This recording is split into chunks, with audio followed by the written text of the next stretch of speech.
এত ঠান্ডাতে বসে আছেন, দিনের প্রতি, কোরআনের প্রতি, নবীর প্রতি মহব্বত ভালোবাসা আছে না নেই? জোরে বলেন। আছে বলেই আছেন নাকি? কোরআনের প্রতি মহব্বত আছে, আল্লাহ তাবারাক ওয়া তাআলাকে ভালোবাসেন, দিনকে ভালোবাসেন, যার কারণে এত ঠান্ডাতে মানুষের ল্যাপের মধ্যে ঢুকতে গেলে বের হওয়ার ইচ্ছা হবে না। এরকম অবস্থা তো আপনারা এখানে বসে আছেন।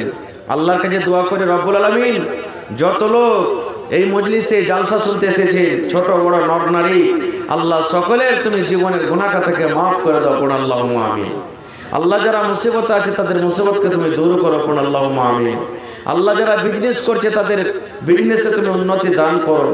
আল্লাহ যারা মজদুর তাকে খাটাতে বরকত দাও। এই আল্লাহ যারা চাষি খেতে বাড়িতে বরকত দাও, পড়ুন আল্লাহুম্মা আমিন। ভাই আমার, কোরআনের জন্য মহব্বত রাখেন, হাদিসের জন্য মহব্বত রাখেন, আল্লাহ এবং আল্লাহ রসুলের জন্য মহব্বত রাখেন। জান্নাত আমরা সবাই আশা করছি যে জান্নাত যাব নাকি? জোরে বলেন। সবারই আশা আছে। এবার জান্নাত যাওয়ার একটা হাদিস আপনাদের সামনে বলবো যে কি দুনিয়াতে এমন কাজ করতে গেলে আল্লাহ তাবারাক ওয়া তাআলা জান্নাত দিবেন, তার মধ্যে একটা হাদিস বলবো, যদি আমল করতে পারেন আল্লাহ তাবারাক ওয়া তাআলা ইনশাআল্লাহ জান্নাত দিবেন। পড়েন ইনশাআল্লাহ, জোরে পড়েন ইনশাআল্লাহ। হাদিসটা কি জানেন? আচ্ছা বলেন তো, গ্রামে গ্রামে ঝগড়া হয়, হয় কি হয় না? হানা বলবেন একটু। হয়। ভাইয়ে ভাইয়ে ঝগড়া হয় কি হয় না? বাপ বেটাতে ঝগড়া হয় কি হয় না? স্বামী স্ত্রীতে ঝগড়া হয় কি হয় না? মা বেটাতে টেনশন হয় কি হয় না? বন্ধু বন্ধুতে হয় কি হয় না? হয়।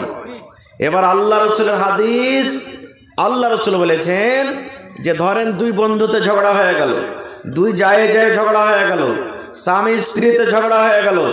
এবার দুজনও যদি টাইট থাকে তাহলে ঝগড়া মিটবে? জোরে বলেন, ঝগড়া মিটবে? এদিকে তো মনে করবে পুরুষটা যে আমি তো হলাম পুরুষ, তোকে আমি খেটা খাওয়াচ্ছি, বেশি টেয়ারপুই করবি, তোকে ধরে বেড়িয়ে দিব একবারে। আর ওদিকে যদি স্ত্রীটা বলে খুঁট বেড়া চোখে, আরে মরার বেটা মরা, কোন ঘরের বেটি আছে রে মরার বেটা মরা, তুই মাইরি দেখ আমাকে, তুই দেখ তোর কি করছি, তোরও কুল্লারকে ঘষিয়ে দেবো রে মরার বেটা মরা। যদি দুজনেই এরকম টাইট থাকে তো ঝামেলা মিটবে? মিটবে?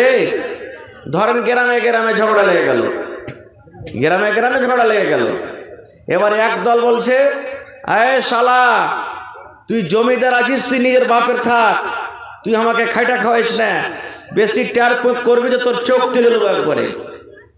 ওপর থেকে তখন আর এক দল যদি দৌড়িয়ে যায় বলে, বাপের যদি বেটা হইস, এক মার যদি জন্ম নিয়ে থাকিস, চাইছ আমাকে মেরে দেখা।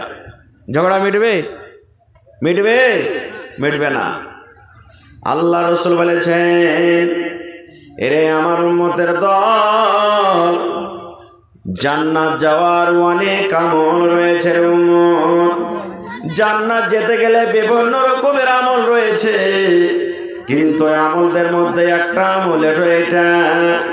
আল্লাহ রসুল বলেছেন, উম্মত রে, দুই ভাই ঝগড়া লেগেছে, গ্রামে গ্রামে ঝগড়া লেগেছে, বাপ বেটাতে ঝগড়া লেগেছে, চাচা ভাতিজাতে ঝগড়া লেগেছে, পড়োশিতে ঝগড়া লেগেছে, মিয়া বিবিতে ঝগড়া লেগেছে। আল্লাহ রাসূল বলেছেন, দুজনের মধ্যে যে সবর করে নিবে, যে সবর করবে, ওই লোকটাকে রব্বুল আমিন কিয়ামতের দিন জান্নাত দান করবেন। যদিও লোকটা দোষী নয়, যদিও লোকটা হকের পরে আছে, যদিও লোকটা সহি রাস্তাতে আছে, তবে বলছেন আল্লাহ রে, আমি সবর করব। যা ভাই তুই বড় হয়ে থাক, যা রে বেটা তুই বড় হয়ে থাক, যা হে নানা তুই বড় হয়ে থাক, যাকে মা তুই বড় হয়ে থাক, আমি ছোট হয়ে যাব, তোর সাথে আমি ঝগড়া করব না, তোর সাথে আমি লড়াই করব না, আমি সবর করব, সবর করব।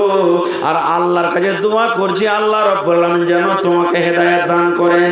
এই নিয়তে যে সবর করবে, আল্লাহ রাসূল বলেছেন, উম্মত কিয়ামতের দিন ওই লোকটাকে আল্লাহ রাব্বুল আলামিন জান্নাত দান করবেন।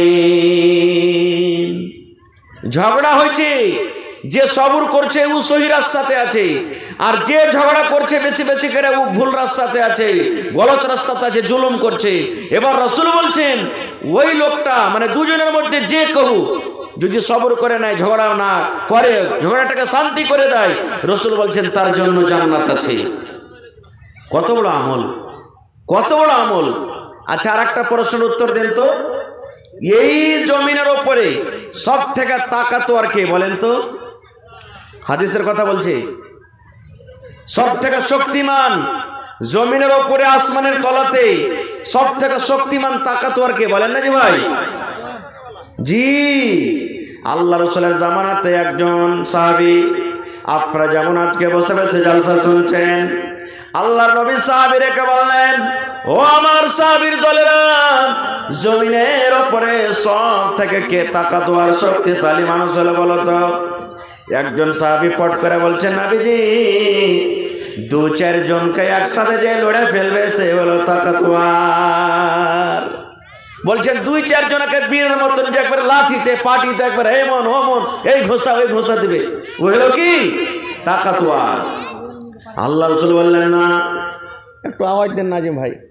আল্লাহ রাসূল বললেন না রে বাবা, না, ও তাকাতোয়ার নয় রে বাবা, জমিনের উপরে আকাশের তলাতে ওই লোকটা হলো সব থেকে শক্তিমান, ওই লোকটা হলো সব থেকে তাকাতোয়ার।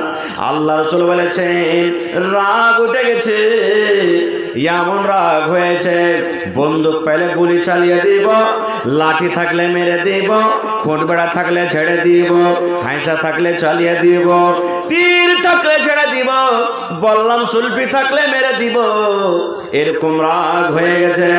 আল্লাহ নবী বলেছেন উম্মত, এরকম রাগকে যে কন্ট্রোল করবে, এরকম রাগকে যে খেয়ে নিবে, এরকম রাগের পরে যে ব্রেক করবে, এরকম রাগকে যে দেবে নিতে পারবে, আল্লাহ রাসূল বলেছেন উম্মত, জমিনের উপরে ওই লোকটা হলো সব থেকে শক্তিমান।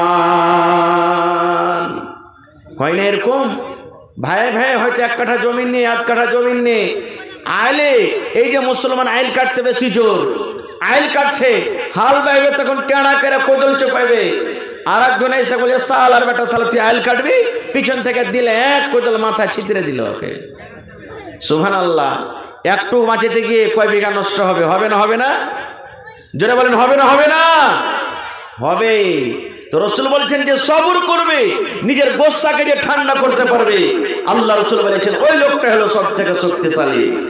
এবার বলবেন হাজী মাওলানা, কিয়ামতের দিন হিসাব তো অনেক প্রকারের হিসাব হবে,